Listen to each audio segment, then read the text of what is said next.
मणिपुर जल रहा है। 2 साल से वायलेंस, प्रोटेस्ट और कर्फ्यू से जूझ रहा मणिपुर अब एक नए मोड़ पर आ चुका है। मणिपुर, जो एक शांत और खूबसूरत राज्य माना जाता था, वो आज वायलेंस का इपिक सेंटर बन चुका है। मणिपुर में मुख्य रूप से 3 कम्युनिटीज है, मीटी, कुकी और नागा। इसमें से मीटी पॉपुलेशन ज्यादा है, जो मेनली वैली एरियाज में रहती है, जबकि कुकी और नागा ट्राइब्स पहाड़ी इलाकों में बसे हुए हैं। अब तक मीटी कम्युनिटी को जनरल कैटेगरी में रखा गया था, पर मीटी लोग डिमांड कर रहे हैं कि उनको शेड्यूल्ड ट्राइब का दर्जा दिया जाए, ताकि उनको भी रिजर्वेशन और गवर्नमेंट बेनिफिट्स मिल सके बाकी 2 कम्युनिटीज की तरह। लेकिन कुकी कम्युनिटीज इसके खिलाफ है, क्योंकि अगर मीटी को शेड्यूल्ड ट्राइब का स्टेटस मिल जाएगा तो कुकी का रिजर्वेशन में शेयर कम हो जाएगा, और इसीलिए वो नहीं चाहते कि मीटी कम्युनिटी को शेड्यूल्ड ट्राइब का दर्जा मिले। तो बस इसी वजह से मणिपुर में टेंशन चल रही थी। लेकिन ये टेंशन तब और बढ़ गई जब मणिपुर हाई कोर्ट ने अप्रैल 2023 में स्टेट गवर्नमेंट को बोला कि मीटी कम्युनिटी को शेड्यूल्ड ट्राइब का स्टेटस दिया जाए, और इसी डिसीजन के अगेंस्ट कुकी कम्युनिटी ने प्रोटेस्ट शुरू कर दिया। और धीरे धीरे ये प्रोटेस्ट वायलेंट हो गया और मीटी और कुकी ग्रुप एक दूसरे पर अटैक करने लगे। घर जलाए गए, लोग मारे गए, मंदिरों और चर्चेस को भी तोड़ दिया गया। और इसी वायलेंस में एक ऐसा शॉकिंग इंसिडेंट हुआ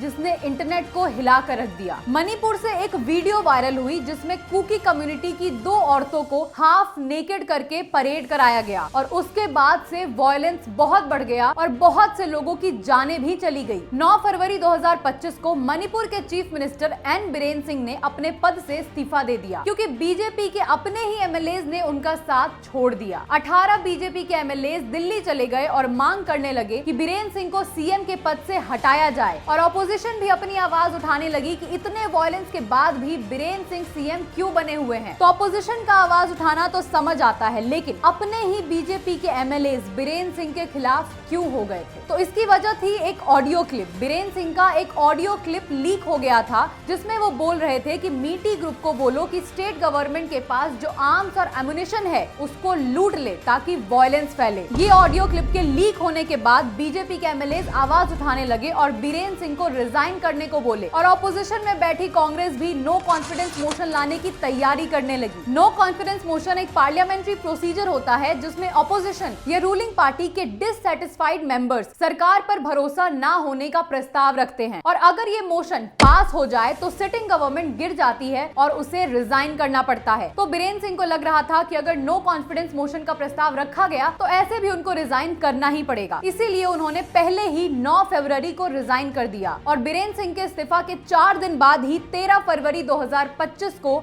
मणिपुर में प्रेसिडेंट रूल लगा दिया गया, और अब मणिपुर को सीधा सेंट्रल गवर्नमेंट चलाएगी जब तक कि कोई नया सीएम अपॉइंट नहीं हो जाता है। अभी मणिपुर एक ऐसे मोड़ पर खड़ा है जहां पॉलिटिकल क्राइसिस और इथनिक वायलेंस दोनों साथ साथ चल रहे हैं। अगर ये टेंशंस कंट्रोल नहीं किए गए तो इसका इम्पैक्ट सिर्फ मणिपुर तक नहीं बल्कि देश की ओवरऑल सिक्योरिटी पर भी हो सकता है। इसीलिए अब देखना ये होगा कि बीजेपी एक नए सीएम को अपॉइंट करके इस क्राइसिस को कंट्रोल करती है, या फिर ऑपोजिशन इस मौके का पूरा फायदा उठाकर स्टेट की पॉलिटिक्स को पलट देती है।